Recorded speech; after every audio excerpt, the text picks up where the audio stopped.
Hi guys, it's me, Arden Lee, and the topic of today's video is it enough to just be? This is a question that was asked by one of the members of the Repatterning Parlor. That's the group that I moderate, by the way. So if you're not yet a member, but you've been enjoying these videos, go ahead and check out the link in the description box. Head on over to the parlor, come join us and say hi, and you can also request some topics for these videos as well. So the topic of this video is just being enough?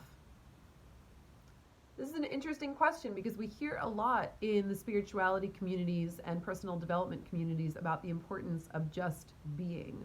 But what does that mean, right? If we were to say that just being is enough, well, capitalism would pretty soon prove us wrong, right? 30 days would pass and your rent would be due, and another maybe 5 to 10 days after your rent is due, someone would come and tack an eviction notice to your door saying, hey, if you don't pay your rent, we're going to have to kick you out. So in our society, it's not enough to just be because we also have to survive. Now, of course, going back to caveman days, before there was rent, when we lived in hunter-gatherer tribes, when there was not such a thing as owned property, even then we would still have to participate in our communities, in our, say 100-person groups or so of nomadic wanderers in order to hunt, to gather, to survive, right? We're always going to have that survival instinct. The idea of just being is an idea that is important and deeply functional when we look at it as being the opposite polarity of the idea of doing, right? If over here we have just being, being is the opposite of doing. Doing requires action and being requires stillness. So why do we hear all of this stuff about is it enough to just be, right? If we have to go pay our rent, or even if we didn't have rent, we'd have to do things in order to survive. What does it mean to just be? I want to look at our survival as something of an overlearned pattern. Something about humanity is that the more and more I do this work, the more and more I look at human beings as computers that overlearn many of their programs beyond the point of usefulness. So I'll give you an example. Let's say we have a program to make money.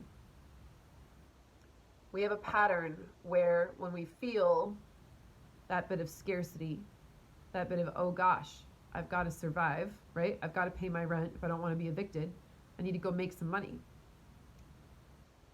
So we get used to the feeling of money equaling security.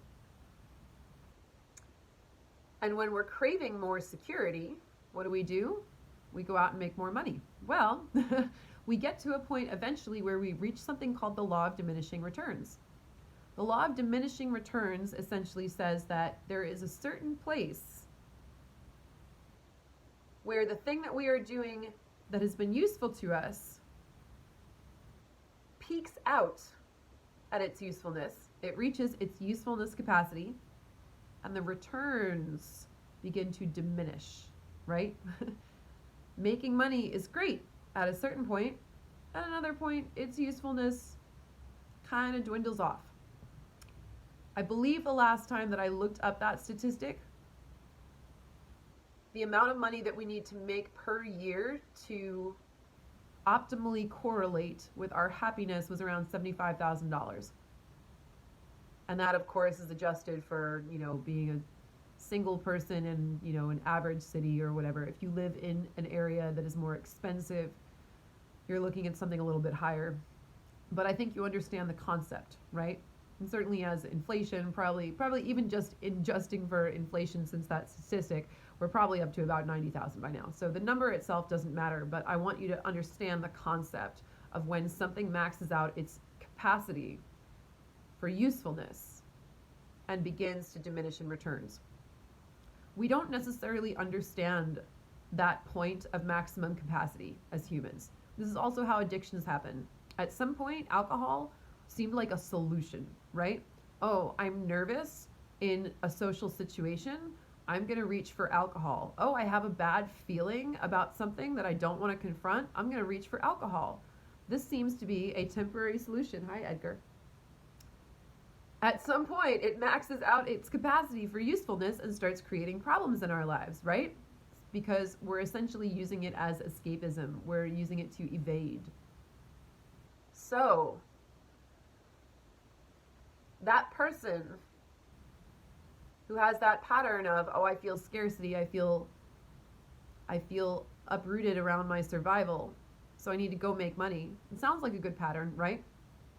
But eventually you get to a point where you have a number of these people who are so driven to make money. First of all, they've made more money than they're ever going to be able to spend in their lifetimes, and then they're actively contributing towards the harm of the planet by, either failing to adhere to environmental standards that are going to continue to allow this planet to be habitable for us, or by creating such an enormous wealth gap by having billionaires who don't pay taxes, right?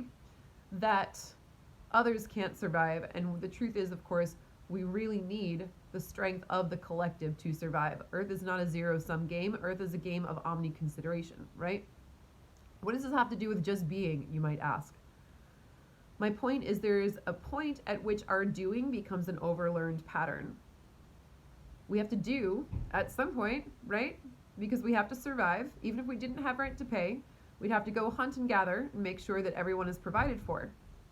But this pattern, overlearned, will turn you into Jeff Bezos, right? Someone who worked and worked and worked, and then all of a sudden, all of this money keeps coming in.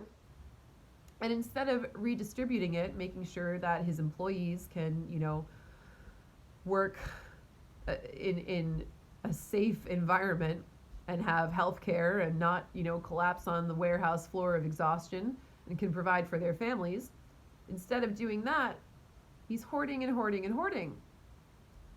Because it's a pattern that he learned. Oh, if I feel scarcity, I go and make money for survival. Oh, I made money. Money makes me feel good. I feel safer now. I'm going to make more money. I'm going to make more money. I'm going to make more money. How safe do you need to feel? Eventually, not only you are taken care of, but your generations and generations and generations. But meanwhile, this happens so much. We end up in the global crisis we're facing, where we're ignoring the overall impact to the planet and to the collective, right? So the importance of just being is that it is the opposite polarity of doing.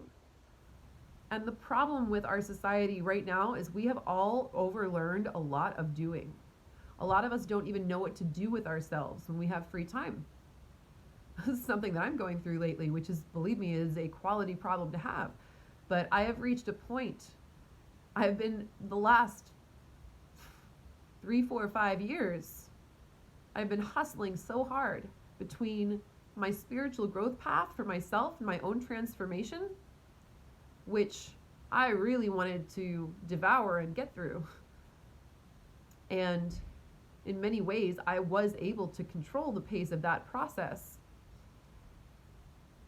as long as I wasn't doing it so much that I burned out. I could go through that, and it was a lot. And then there's putting the framework under it, right? Oh wow, I've had all these great, amazing spiritual insights, but now I need to build a life that's sustainable, that's going to allow me to integrate all those teachings and to live them, right?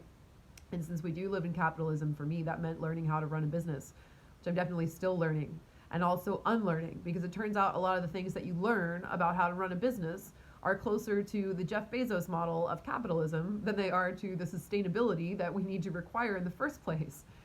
So I've been hustling and hustling and hustling, and now there's this point, just this month specifically, last month by the time you see this video, January 2020, I emerged, and finally there was this, wow, I'm here. I'm at the place I've been meaning to get to. I have more to go, but I'm caught up to the point where I have more free time than I anticipated. All this, I have to do, I have to do, I have to do. Pressuring myself to get things done, to get to a certain point. And then at some point I realized, wait a minute, I'm pretty much here. Yeah, of course, I still have more growing, I still have more expansion to do, but there's not a lot of it that I can do in this moment now. Now it's just about growing, about overseeing the trajectory. Oh my goodness. What do? I catch up on my reading, right? I take up a new martial art because I set an intention around embodiment, right? I look at the other parts of my life that I'm missing. Had so much hustle that sometimes there's part of me that, forgot how to just be, right? I put meditation on my to-do list. Attending to my body, all the things that we're supposed to be doing. Just being is a necessary polarity to doing, because as humans, we overlearn doing a lot. And sometimes we think, and this is not going to be an unfamiliar concept to most of you, but sometimes we believe that we are getting things done just by being busy. We have related so much. We have formed identities and sourced our worthiness so much from this idea of being busy that we will be busy just so we can avoid the things that we're supposed to be doing, which are actually really confronting. We tell ourselves, well, if I'm busy, I should be making progress. I should be making a difference. I remember once when I was living in New York, I had a job waiting tables, and I had come from my job as a professional dominatrix where I was making a lot of money, and I had to shift very suddenly to not making a lot of money.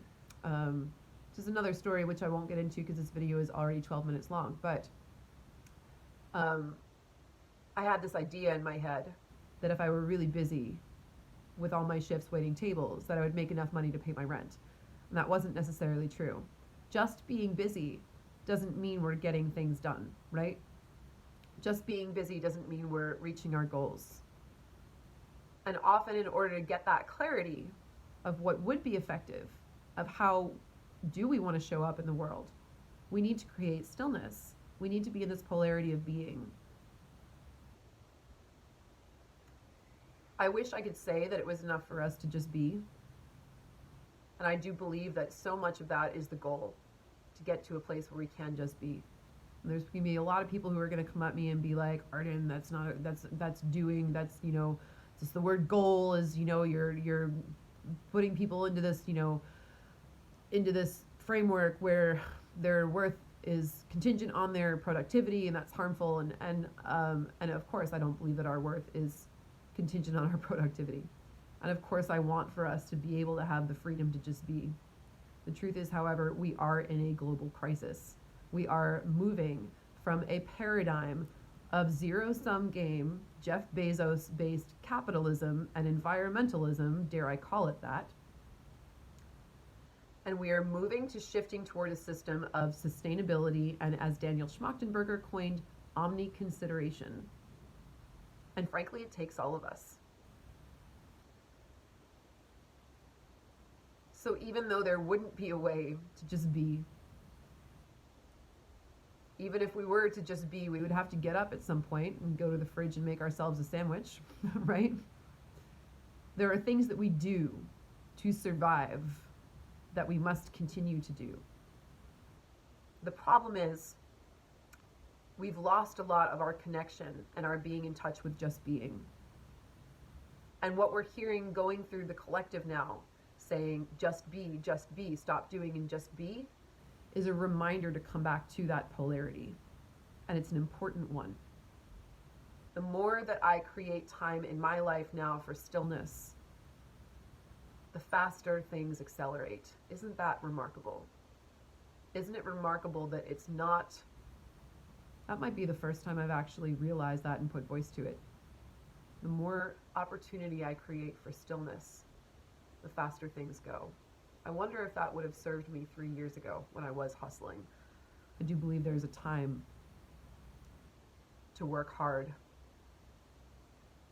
And hopefully that work is also in flow, so it doesn't have to feel hard. But there's a time for that, and there's a time to just rest. The problem is that as human beings, we become human doings, right? We have overlearned the pattern of productivity. We have overlearned survival. And this is a function of the problem of the global crisis that we are undergoing. Because for so many of us, we can work and work and work and work and work and still not feel secure in our ability to provide for our own survival.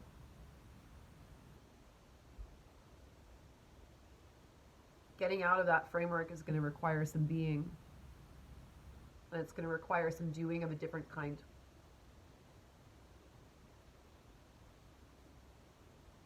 So when you hear the phrase, it's enough to just be, I want you to think of it as a necessary polarity that many of us are forgetting. We won't be able to sit in meditation forever. But if we're not creating that stillness, then we could be doing and doing and doing, and we could be on the wrong hamster wheel the whole time. So that's how I'd love to invite us all to think about that. Can we take enough time for stillness? Can we take enough time for just being that our doing becomes more effective? Can we pull ourselves back from our addiction to doing, from our overlearned patterns of doing, from doing beyond usefulness? Come back to being so we can learn better, more sustainable ways of doing, so that we can integrate doing and being and have both of these polarities have a healthy relationship to one another. Appreciate this question. This was a good inquiry. Thank you guys. I hope this was helpful. I'll see you next time.